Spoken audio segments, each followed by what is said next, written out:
New diet system के प्रणेता आदरणीय बीवी चौहान गुरु जी के चरणों में कोटि कोटि प्रणाम। दिव्याशीष परम सुख आश्रम के महान संत गुरु श्री अखंडानंद जी के चरणों में कोटि कोटि प्रणाम। आनंदी माँ के चरणों में कोटि कोटि प्रणाम। सुरेश भाई एवं सभी साधकों के चरणों में कोटि कोटि प्रणाम। 10 जुलाई 2024 हिमाचल प्रदेश मंडी डिस्ट्रिक्ट सुंदरनगर दिव्याशीष परम सुख आश्रम में 10 दिवसीय शिविर का जो प्लानिंग हो रहा है, चल रही है शिविर, 5वां दिन आज और 10वां सेशन। साधक मित्रों, आधी मंजिल आज हमने पार कर ली है। अब मंजिल बहुत दूर नहीं है, काफी कुछ जानकारी आप लोगों को मिल रही है।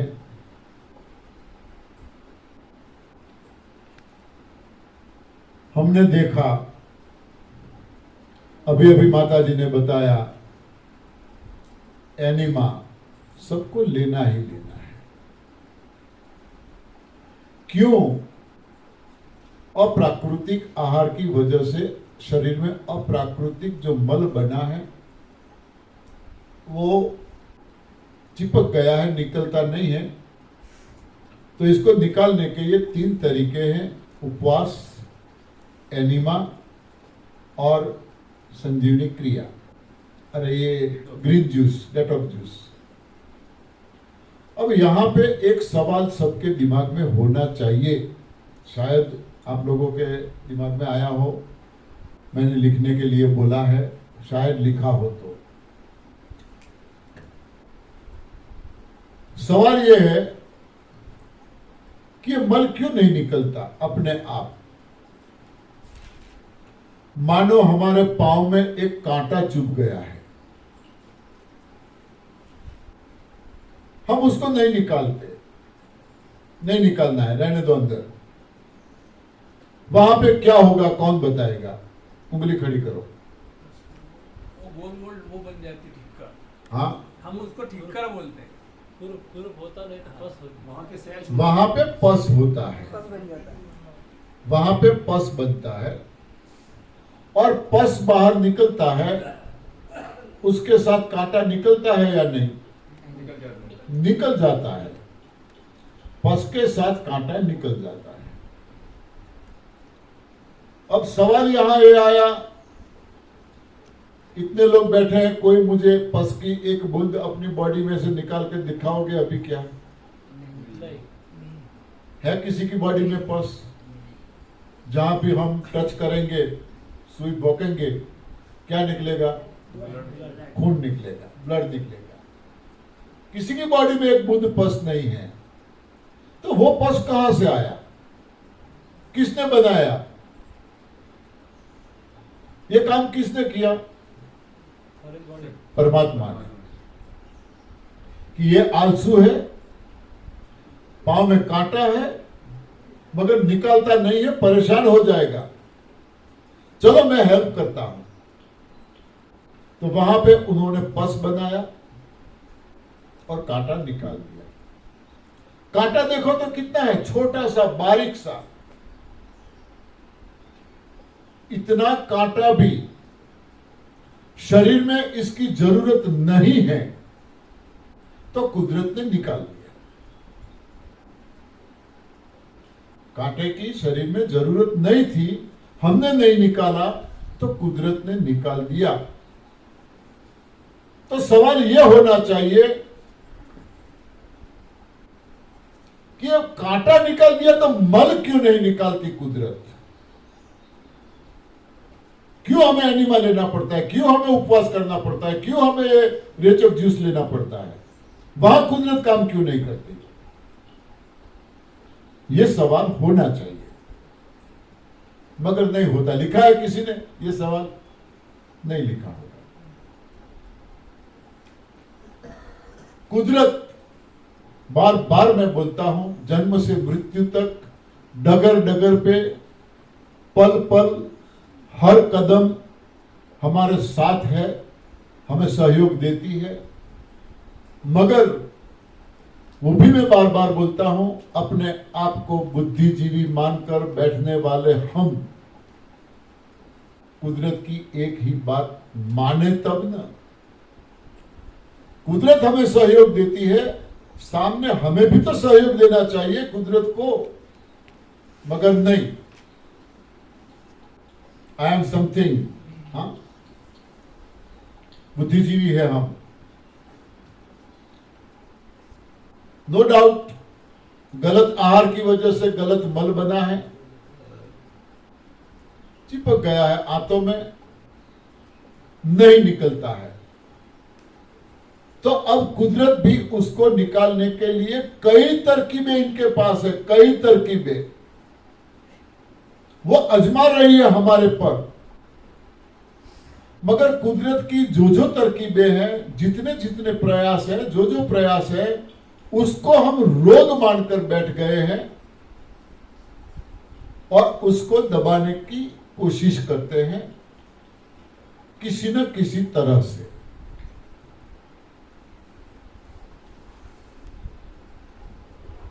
सीधी तरह से मल नहीं निकलता तो कुदरत उसका रूपांतर करती है, मल का रूपांतर करती है।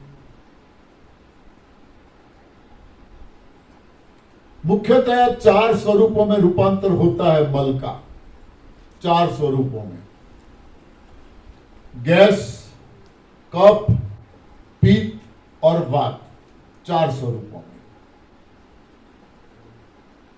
जहां जहां जिसको निकलने की जगह है, निकालने की जगह है, वहां से कुदरत ये सारी चीजें मल के स्वरूप में निकालती है।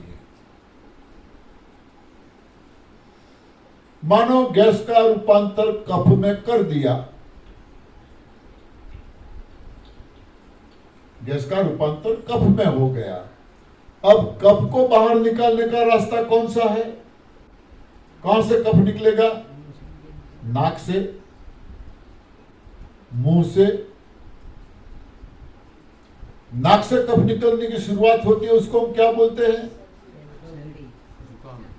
सर्दी या जुकाम। और सर्दी जुकाम को हम क्या मानते हैं? बीमारी मानते हैं। कुदरत ने मल का रूपांतर कफ में किया, अब वो कफ नाक में से निकलने की शुरुआत हो रही है। ये अच्छी बात है या बुरी? जो अंदर से निकल रहा है वो अच्छी चीज निकल रही है या खराब? खराब निकल रही है। तो क्यों रोकते हैं? हाँ, जानते तो सब है मगर रोकते हैं। जैसे सर्दी या जुकाम हुआ नहीं, तुरंत घरेलू उपचार यदि हम कुछ जानते हैं तो घरेलू उपचार करते हैं। कोई बोलेंगे कि ये तुलसी है, लौंग है, काली मिर्च है, उसका काढ़ा बना के पियो। कोई और रास्ता बताएगा, कोई और रास्ता बताएगा। हम उपचार करते रहते हैं। निकल रहा है कूड़ा, हो रही है सफाई, मगर उसको बंद करना है हमें किसी न किसी तरह से। किसी तरह से बंद नहीं होता है। मेरे जैसा कोई आ गया, अरे यार मुझे भी हुई थी सर्दी जुकाम, मुझे भी हुआ था। मैं और रमेश भाई डॉक्टर के पास गया ना, एक ही गोली में मेरा काम हो गया, मिट गई मुझे एक ही दिन में। वो डॉक्टर के पास जाओ तो बहुत अच्छा डॉक्टर है। ये डॉक्टरों का प्रचार कौन करते हैं? हम करते हैं। डॉक्टर हमारे घर पे आते हैं। हाँ, प्रचार हम करते हैं। डॉक्टर के पास गए, बोलो क्या है? सर्दी जुकाम हो गया है। अरे ये तो नॉर्मल है, इसमें क्या है? इसमें कोई दवाई, अच्छा डॉक्टर होगा तो यही बोलेगा, इसमें कोई दवाई की जरूरत नहीं है, वो तो बिना दवाई भी 3-4 दिन में ठीक हो जाएगा। बोले नहीं नहीं नहीं, मगर सहा नहीं जाता। हाँ, सहा नहीं जाता, प्लीज भारी गोली दो। देखो अब डॉक्टर हम बन गए वहां जाके। डॉक्टर के पास जाके डॉक्टर हम बन जाते हैं। भारी भारी गोली दो, वरना ऐसा करो ना एक इंजेक्शन ही दे दो, गोली नहीं गई मैं गल सकता, निकल सकता, इंजेक्शन दे दो। अब हम इंजेक्शन हम मांगेंगे, वरना ऐसा करो एक बॉटल ही चढ़ा दो ना। डॉक्टर समझा रहा है भाई ये जरूरत नहीं, नहीं नहीं नहीं नहीं, आज ही ठीक होना चाहिए। फिर तो डॉक्टर लोग सुबह में घर से नहा धो के तैयार होकर आते हैं, हॉस्पिटल में कोई किसी जगह पे अपने देवी देवता जिसे मानते हैं उसकी फोटो वगैरह होती है, दिया अगरबत्ती जलाते हैं। किस लिए? ऐसी प्रार्थना करते होंगे, हे प्रभु सब स्वस्थ रहे, मेरे पास कोई ना आए, ऐसी प्रार्थना करते होंगे? नहीं, समझ गए आ गया है। हाँ, कैसी दवाई दी? कफ को सुखाने की। ऐसी दवाई दी कफ सूख गया, अंदर सूख गया तो बाहर निकलना बंद हो गया, और हमने माना कि देखो हाँ ठीक हो गए हम। कूड़ा तो अंदर ही रहा ना, कहां ठीक हुए? कुदरत बोलती है बेटा चलो कोई बात नहीं, हाँ एक गलती तेरी माफ, दूसरा रास्ता है मेरे पास, मैं हेल्प करूंगा तुझे। अब कब सूख गया है उसको बाहर निकालने के लिए कुदरत खांसी करती है। खांसी, सूखा हुआ कफ है, तुरंत नहीं निकलेगा, कुछ दिनों के लिए खाली खांसी आएगी, कफ निकलेगा ही नहीं, खाली खांसी।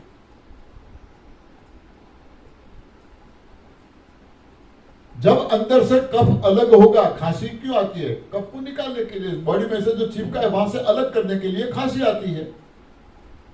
खांसी से ही चिपका हुआ कफ निकलेगा। अब कफ अलग हो गया, निकल गया, निकलने जैसा हो गया, बाहर निकलने लगा, तो हम मानते हैं कि चलो अब उधरस खांसी पक गई, खांसी पक गई, कफ निकलने लगा।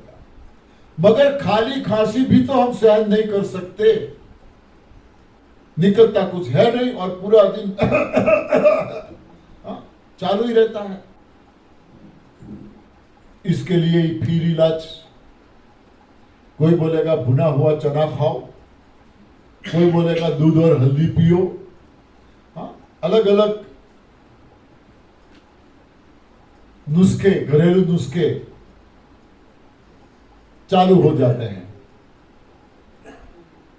उससे ठीक नहीं होता, फिर हॉस्पिटल। हॉस्पिटल में तो क्या है, बूच लगाना है, हाँ वहां दूसरा कोई रास्ता नहीं है, बूच लगाना है। खांसी बंद हो गई, कूड़ा तो अंदर ही रहा ना, कफ अंदर ही रहा। कुदरत ने बोला बेटा चलो कोई बात नहीं, और भी एक रास्ता है मेरे पास, मुझे तुझे ठीक करना है। दस्त कर देगी, दस्त, दस्त के जरिए मल निकलेगा। मगर जैसा मैंने पहले भी बताया कि एक से दूसरी बार किसी को भी हम टॉयलेट जाते हुए देखते हैं, ए भाई क्यों, हाँ क्या खाया, हाँ ख्याल रखो ख्याल रखो, मानो कोई कानूनी अपराध किया हो। दूसरी बार जा ही नहीं सकते।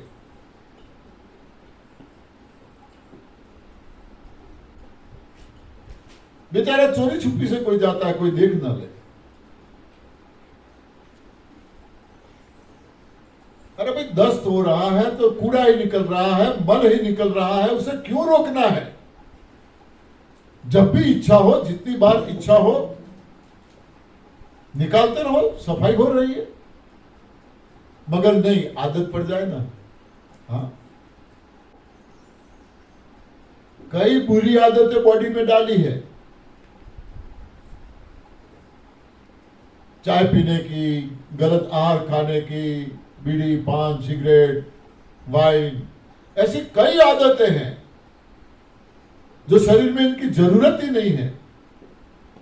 ये सारी आदतें डाली है, उसकी फिक्र नहीं करते, मगर टॉयलेट दूसरी बार जाने की फिक्र करते हैं कि आदत पड़ जाएगी, जाना पड़ेगा। कई लोग डरते हैं ग्रीन जूस से। हम जॉब करते हैं, ऑफिस में जाना पड़ता है, तो फिर क्या करें?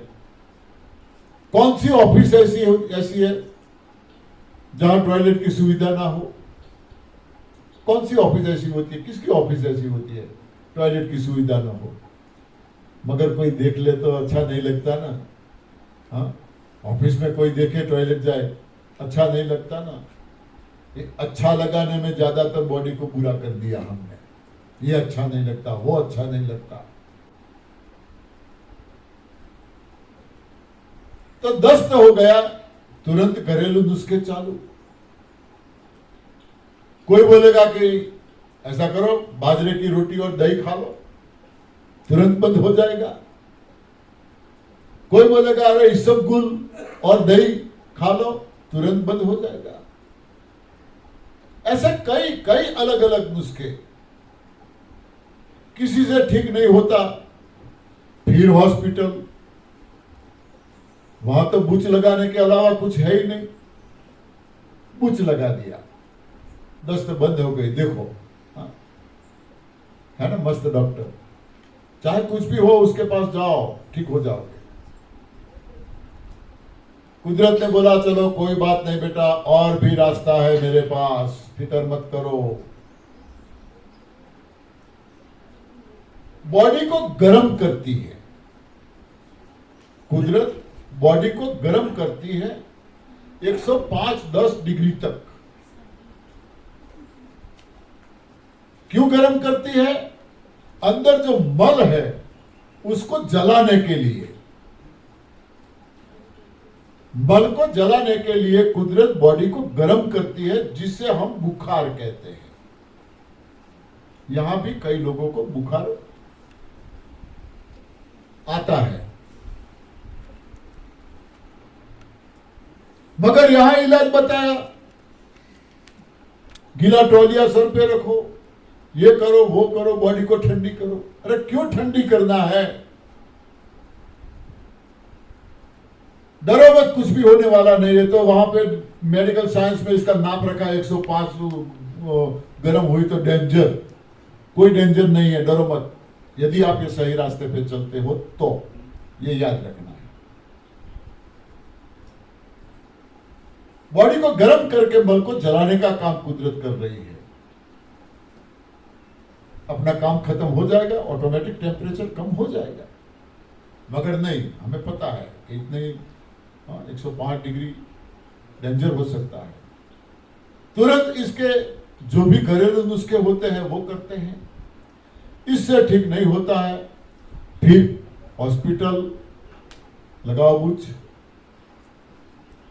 इंजेक्शन दिया, बोतल चढ़ाई, बुखार चला गया, ठीक हो गए। अरे कहां ठीक हुए? कूड़ा तो अंदर ही है अभी। किसी ना किसी भी रास्ते से कूड़ा निकले तो हम बुद्धिजीवी कैसे? कुदरत बोले चलो कोई बात नहीं, और भी एक रास्ता है मेरे पास, फिक्र मत करो। शरीर में से पसीना निकलता है, पसीना,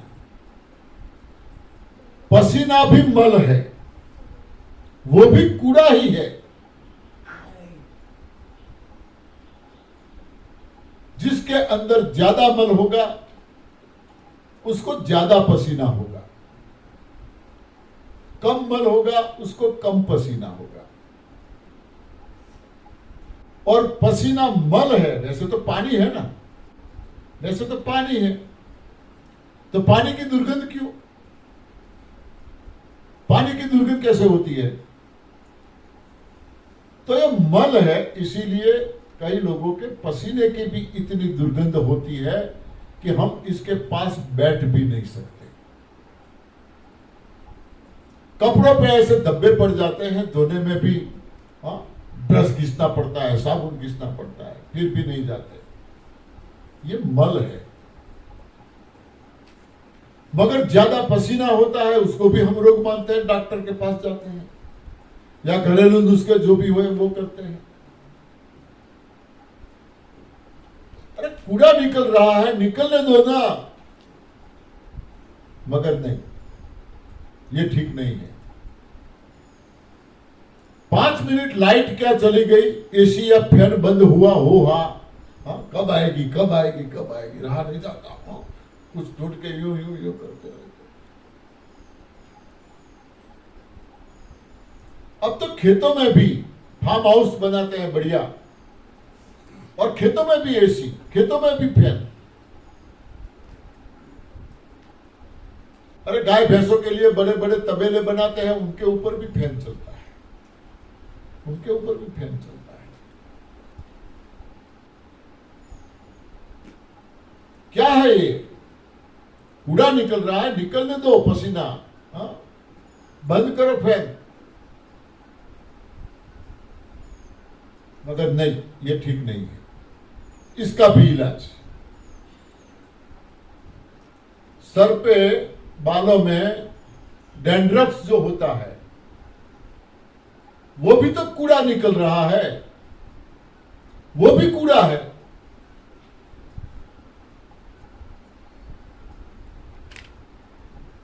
मगर वो भी हम नहीं निकलने देते। इसके लिए भी पूछेंगे कौन सा शैम्पू तुम यूज करते हो, तुम कौन सा साबुन यूज करते हो, तुम कौन सा ऑयल यूज करते हो। अरे कोई साबुन, ऑयल या शैम्पू से डैंड्रफ ठीक होने वाला नहीं है।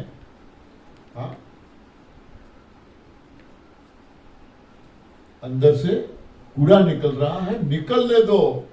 अरे बाल झड़ते हैं, वो भी तो कूड़ा निकल रहा है। बाल झड़ते हैं, वो भी कूड़ा निकल रहा है।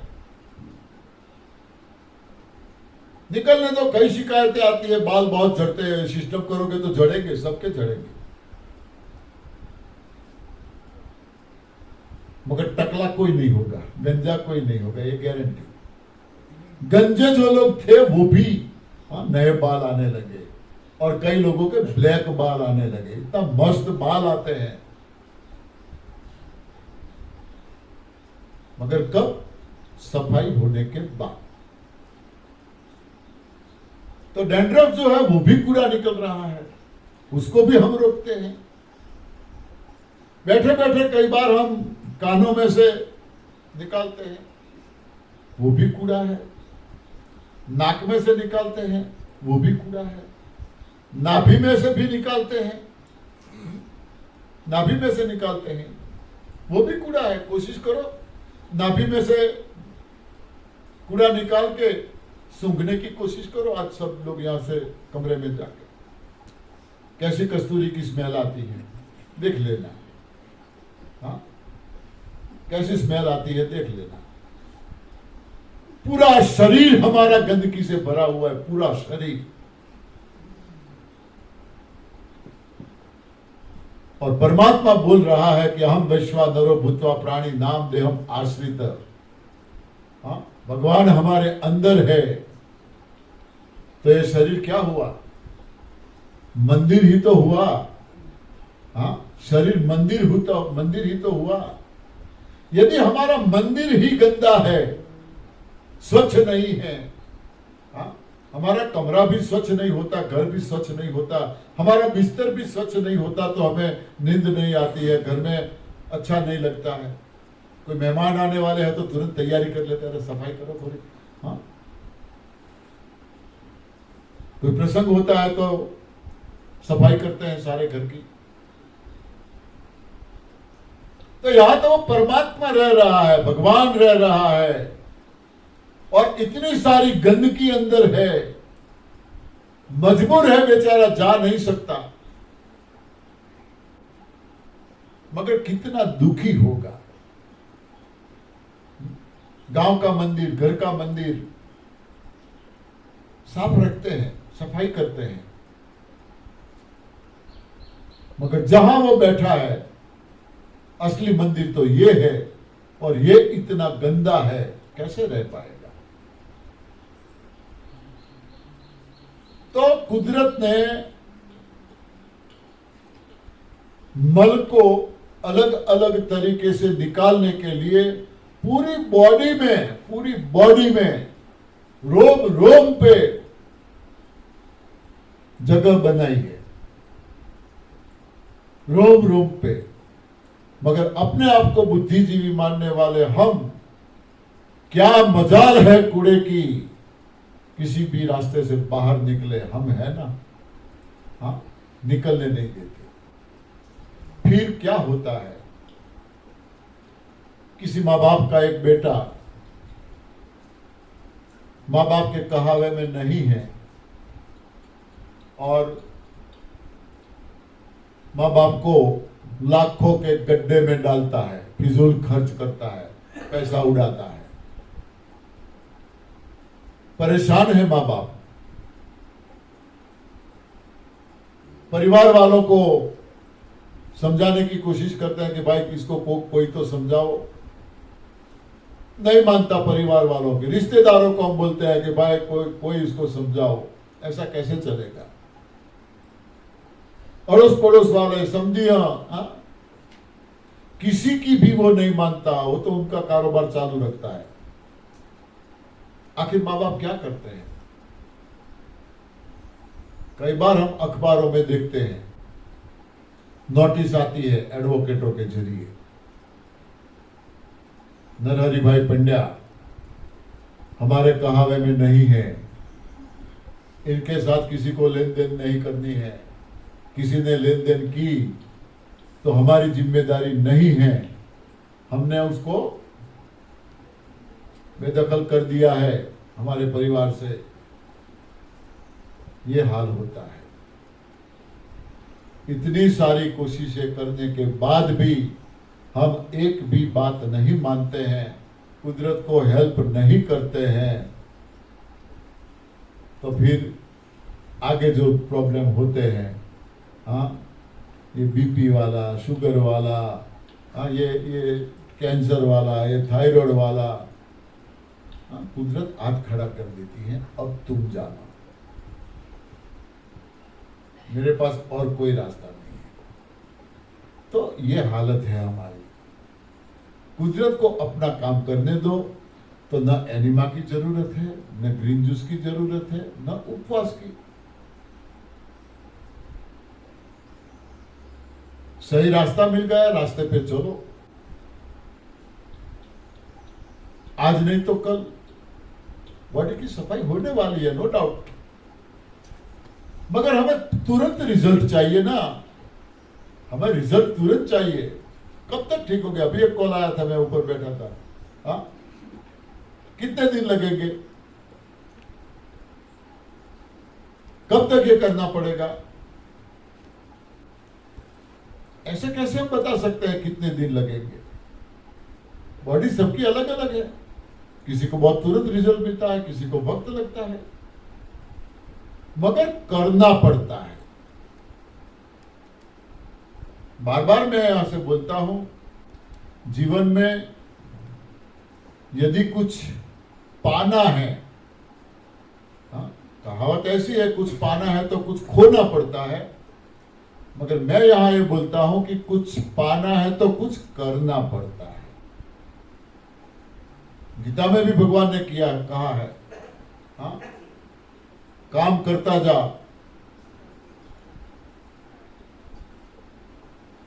हाक मार, विश्वास गुमाविश नहीं।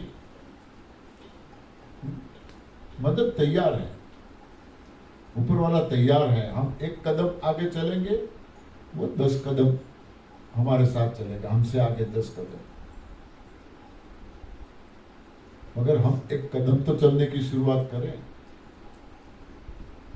आतुर है वो हमें मिलने के लिए, आतुर है।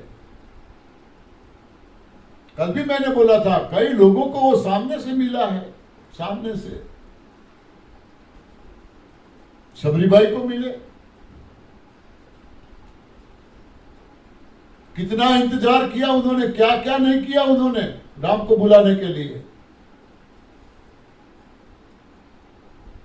और राम आए तो कितनी भावुक हो गई। क्या खिलाया? बेर खिलाया। कैसे? झूठे बेर खिलाए।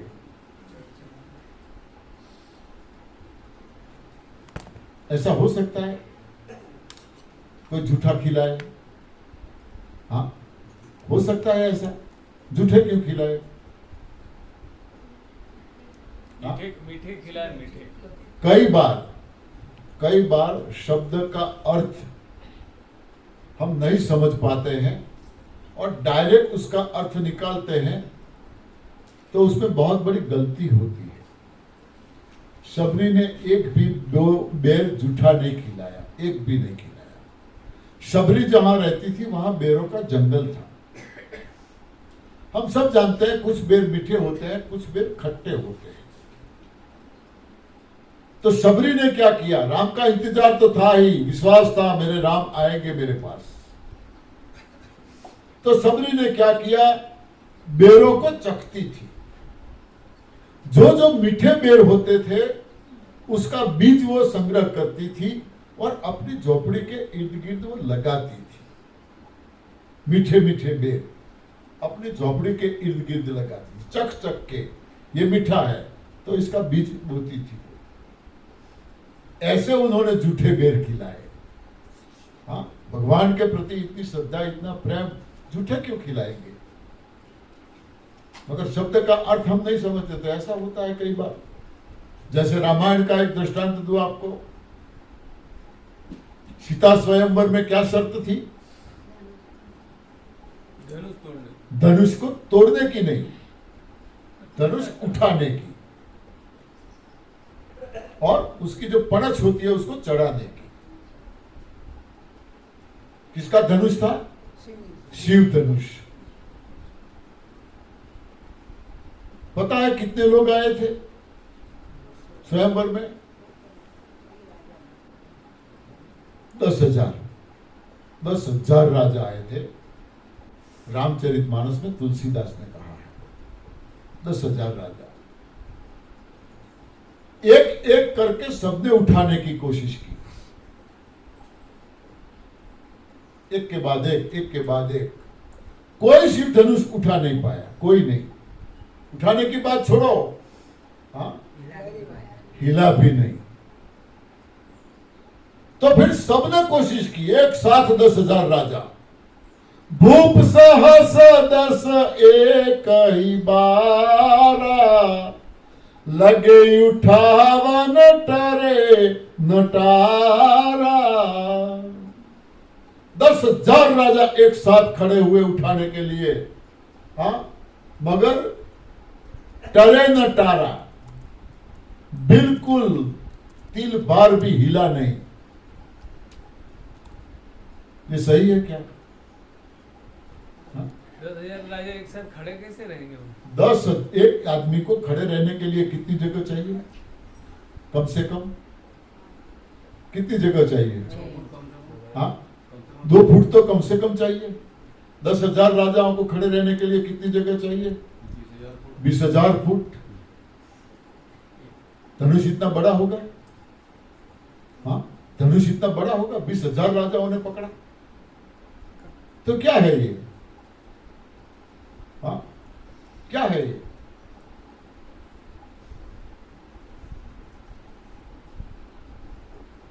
और वही धनुष को सीता जी क्या करती थी छोटी थी तब? 2 पैरों में रख के, हाँ, घोड़ा घोड़ा खेलती थी। 2 पैरों में रख के। हम जब प्राइमरी में पढ़ते थे, दूसरी या तीसरी कक्षा में, ऐसी एक पोयम थी।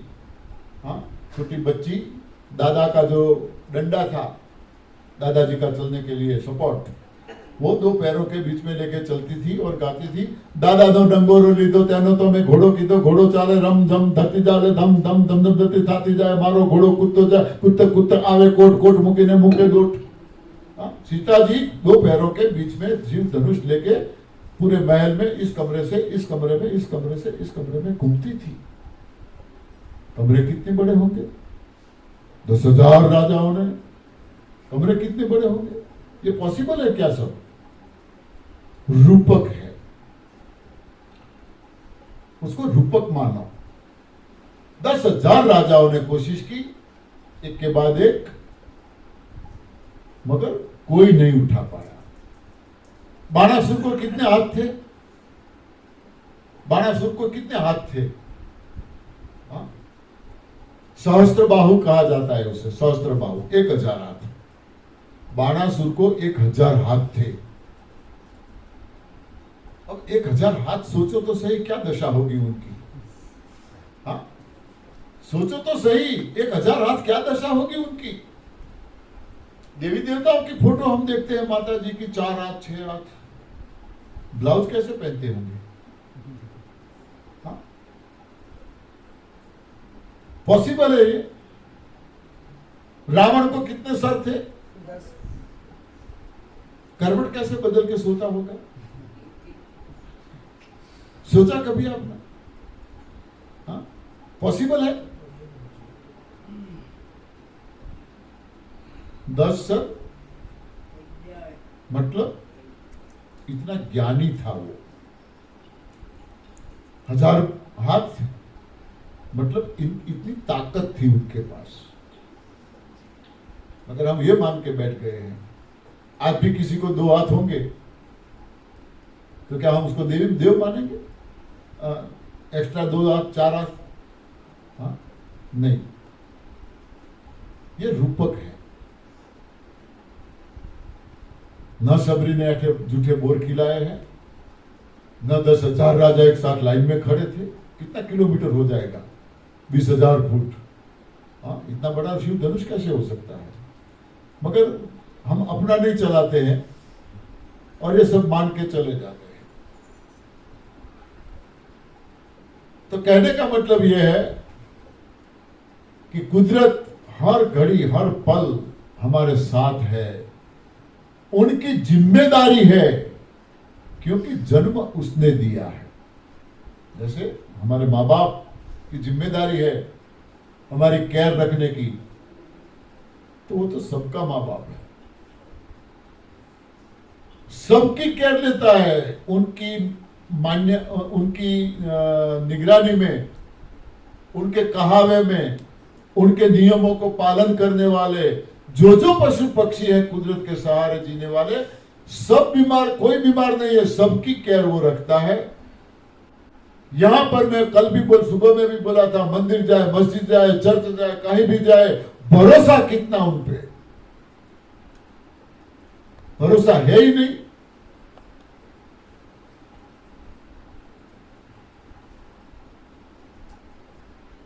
हर कदम पर वो हमारा ख्याल रखती है, मगर हम उनकी मानते नहीं है, समझते नहीं है। बार बार गलती पे गलती, गलती पे गलती। देखो यहां सब आए हो, अभी तो सब समझ रहे हो, हाँ अच्छा लग रहा है, अच्छा लग रहा है। हाँ, कई लोगों का हमें सुनने को मिला है, कई लोगों का कॉल भी आते हैं। यहां से जैसे नीचे ज्यादा दूर नहीं, सुंदरनगर पहुंचे नहीं कि कुछ देखा नहीं ढाबा। हाँ, रास्ते में ढाबे में मुड़ जाते हैं, रुक जाते हैं। हाँ ठीक है, आते वक्त तो ढाबे में गए, पता नहीं था तो, मगर जाते वक्त भी इतने में से देखो तो सही। हाँ चलो थोड़ा सा, ऐसे कल घर जाके करना ही तो है ये। हाँ, घर जाके कर लेंगे, काफी दिन हो गए। हाँ, बिना नमक बेपसंद जूस पी के। हाँ, करेला का जूस पीने के लिए सुबह में 20 से ज्यादा लोगों ने बोला था जूस पीने के लिए, वहां बहुत कम आए। 30 लोगों ने बोला था, 20 लोग आए थे, 10 लोगों का जूस पड़ा रहा। सुबह में पूछा किसका है, करेला का, नहीं जाना। अभी 4 बजे बोला किसका है, ग्रीन जूस, नहीं लेना। हाँ अच्छा है, निर्जला करते हो, अच्छी बात है, मगर जाने के बाद कोई ना कोई, कई लोगों का ऐसा एक्सपीरियंस है। चख लेते हैं, घर जाके तो वही तो करना है। हाँ, एक बार मैं बार बार बोलता हूं, एक बार थोड़ा फिसल गए ना कि कल से करेंगे, आज तक कल कभी आई नहीं है। हाँ, कल कभी नहीं होती, हर रोज आज ही होती है। कल सिर्फ और सिर्फ एक शब्द है मन मनाने के लिए। कल करे सो आज कर, आज करे सो अब, पल में परले होएगी बहुरी करेगा कब।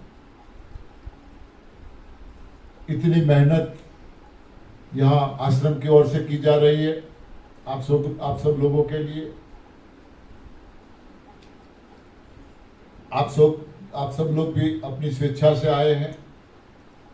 कठोर तपश्चर्या ये नॉर्मल बात नहीं है, सिंपल बात नहीं है।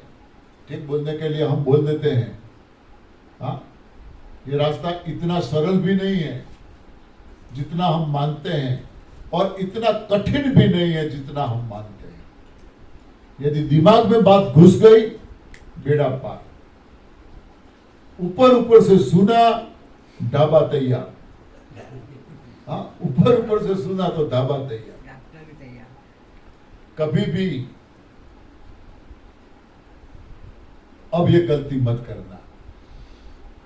यदि गलती करने का मन हो तो एक बात याद रखना, बहुत सिंपल बात है, मैं आपको बताता हूं, आपसे गलती नहीं होगी, मुझे भरोसा है। एक दृष्टांत देता हूं। एक बार एक राजा थे, उन्होंने अपने नगरजनों की परीक्षा लेने का मन हुआ। देखे हमारे नगरजन कितने बुद्धिजीवी है। मंत्री को बोला चलो कल सुबह सारे नगरजनों को इकट्ठा करो। मंत्री जी बोले क्यों? अरे भाई मैंने जो बोला वो करो ना, वो तो कल पता चलेगा। ढंढेरा पिटवाया। दूसरे दिन सारे नगरजन आ गए। कोई घर पे नहीं रहना चाहिए, कोई नहीं रहा। राजा ने एक बकरा मंगवाया। बकरा तो जानते हो ना, बकरा मंगवाया। राजा ने डिक्लेयर किया, देखो आप लोगों को ये बकरा आपके घर पे ले जाना है, उसको भर पेट खाना खिलाना है, शाम को बकरे को लेके वापस यहां आना है। बकरा भूखा नहीं होना चाहिए। जो बकरे को भर पेट खाना खिला के यहां लाएगा, बकरा भूखा नहीं होगा तो मैं उसको आधा राजपाट दे दूंगा।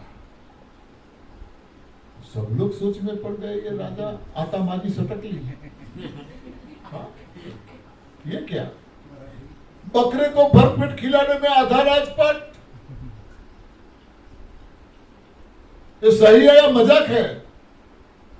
किसी ने पूछ भी लिया, मंत्रियों ने पूछा महाराज आप क्या बोल रहे हैं, सही है? हाँ बिल्कुल सही है, पूरा होश में हूं मैं। सबसे पहले तो मैं ही बैठा था। तुरंत महाराज मैं ले जाऊंगा बकरे को। रुको पंड्या जी, हाँ जल्दबाजी मत करो, मुझे पता है। मंत्री जी सबका नाम लिखो, स्टेप बाय स्टेप, एक के बाद एक। सबका नाम लिख लिया। उसमें भी नंबर तो मेरा ही पहले आया। हाँ, मैं बकरे को ले गया मेरे घर पे। पशुओं का जो प्रिय चारा होता है, जिसे अल्फाल्फा कहते हैं, बरसिम कहते हैं, रजका कहते हैं, बरसिम, ये पशुओं का बहुत प्रिय और ताकतवर आहार है। मेरे खेत में बोया था, बकरे को मैं खेत में ले गया, खुला रख दिया, खा बेटा जितना खाना है उतना। बकरे को तो मजा आ गया, मनचाहा आहार मिल गया, खाता रहा खाता रहा खाता रहा। शाम तक खाना बंद कर दिया। हाँ, मैंने बोला खा, हाँ बंद कर दिया। दोनों साइड पे पेट बाहर निकल गया। हाँ, चल भी नहीं सकता था। शाम को मैं लेके गया महाराज के पास। महाराज ये आपका बकरा। बोले क्या बात है पंड्या जी, क्या खिलाया? हाँ, पेट बाहर निकल गया है बकरे का, क्या खिलाया आपने? मैंने बोला जो उसकी पसंद थी वही खिलाया। भूखा तो नहीं है ना? मैंने बोला बिल्कुल नहीं, उसने खाना बंद किया तभी तो मैं उसको लेके आया हूं। राजा ने ऑर्डर दिया, मंत्री जी एक प्लेट में थोड़ा थोड़ा बाजरा लाओ। तो प्लेट में राजा ने बाजरा मंगवाया। बाजरा बकरा के मुंह के सामने रखा। बकरा खाएगा कि नहीं? खाएगा ना? हाँ, कहीं शादी बारात प्रसंग में हम जाते हैं, भर पेट खा लेते हैं, जगह नहीं है बिल्कुल, फिर भी काउंटर पे जाते हैं तो मुखवास लेते हैं कि नहीं? हाँ, मुखवास तो लेते हैं कि नहीं? या आइसक्रीम रखा हो तो लास्ट में आइसक्रीम लेते हैं कि नहीं? हाँ, चाहे कितना ही कुछ भी खाया हो। बकरा बाजरा खाने लगा। राजा बोले पंड्या जी बकरा क्या कर रहा है? मैंने बोला खा रहा है। शर्त हार गए, दिख रहा है। अंकित की बारी आई, पेट लगाई। अंकित लेके गया। अंकित ने देखा गुरुजी ने बरसीम खिलाया था और बकरा बाजरा खाना चाहता था, तो मैं बाजरा ही क्यों न खिलाऊं? अंकित ने बाजरे का बोरा खुला रख दिया, खा बेटा बाजरा। जितना खाना था, जितना खाना था, खाता रहा, खाता रहा, खाता रहा। खाना बंद कर दिया, पेट बाहर निकल गया, तब लेके गया। राजा ने देखा हाँ आज ये भी बकरे को पेट भर खिला के तो लाया ही है। बोले अंकित क्या खिलाया? बोले महाराज बाजरा। क्या बात है? मंत्री जी थोड़ा घास लाओ। तो घास ला के बकरे के सामने रखा। बकरा क्या करेगा? खाएगा कि नहीं? हाँ, बकरा खाने लगा। बोले अंकित जी ये क्या हो रहा है? वो बकरा खा रहा है। हाँ, क्या करे? भूखा है या नहीं? बोले भूखा है। खा रहा है तो भूखा ही है। ऐसे एक एक करके सारे नगरजनों ने ये ट्राई किया। सारे नगरजनों ने, बकरा भूखा ही भूखा। गांव में एक संत महात्मा आए थे, उन्होंने ये बात सुनी। राजा बुद्धिजीवी है, हाँ, मिलना चाहिए जरूर। महात्मा गए। मंत्रियों ने बोला कोई महात्मा आपसे मिलने आ रहा है राजा जी। बोले स्वागत है, सम्मान करो। आगता स्वागता की महाराज की सम्मान किया। पधारिए महाराज। क्यों? बोले महाराज मैंने सुना है आपने ऐसी एक शर्त रखी है। बोले हाँ रखी है। क्या मैं बकरे को ले जा सकता हूं क्या? अरे महात्मा, संसार त्याग कर दिया, सब कुछ छोड़ दिया, अब राजपाट की लालच लगी आपको भी क्या? बोले नहीं नहीं, राजपाट तो ठीक है, ये आपकी मर्जी है, मगर मुझे ऐसा लगता है कि बकरे को मैं भरपेट खिला तो सकता हूं, यदि आपकी इजाजत हो तो। ठीक है, आप भी ट्राई करो। सारे नगरजनों ने शर्त हार गए। आप कैसे जीत पाओगे? आप ले जाओ। महाराज बकरे को लेके ले गए। खाना मंगवाया, तरह तरह का घास, तरह तरह के अनाज, गेहूं, बाजरा, मक्का, सारे अलग अलग घास। बकरे को मजा आ गया। अरे क्या बात है, आज तो एक ही साथ बहुत सारे काउंटर लगे हैं। आज तो बहुत सारे काउंटर लगे हैं। हर रोज तो एक ही मिलता था, एक आहार पे थे। आज तो ढेर सारे काउंटर मिल रहे हैं। बकरा कभी ये खाने की कोशिश करे, कभी ये सोचा पहले ये खाऊं, ये खाऊं, ये खाऊं, सोचा। जैसे ही बकरे ने खाने के लिए मुंह नीचा किया, महाराज के पास डंडा था, महाराज ने मुंह पे डंडा लगाया, बकरा करके मुंह अंदर। बकरे ने सोचा ये क्या है? खाना परोसा है और डंडा, शायद गलती से लग गया होगा, कोई बात नहीं। धीरे धीरे बकरे ने फिर मुंह नीचे किया, फिर से डंडा, मुअद्दब। बकरा का ये क्या यार ये? हाँ? 4-5 बार ऐसा हुआ, डंडा लगा नहीं।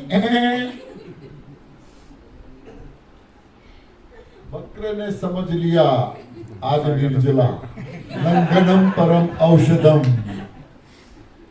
हाँ, फिर तो क्या हुआ, बकरा मुंह नीचे करता था, महाराज को डंडा लगाने की जरूरत नहीं पड़ती थी, डंडा हिलाते ही थे।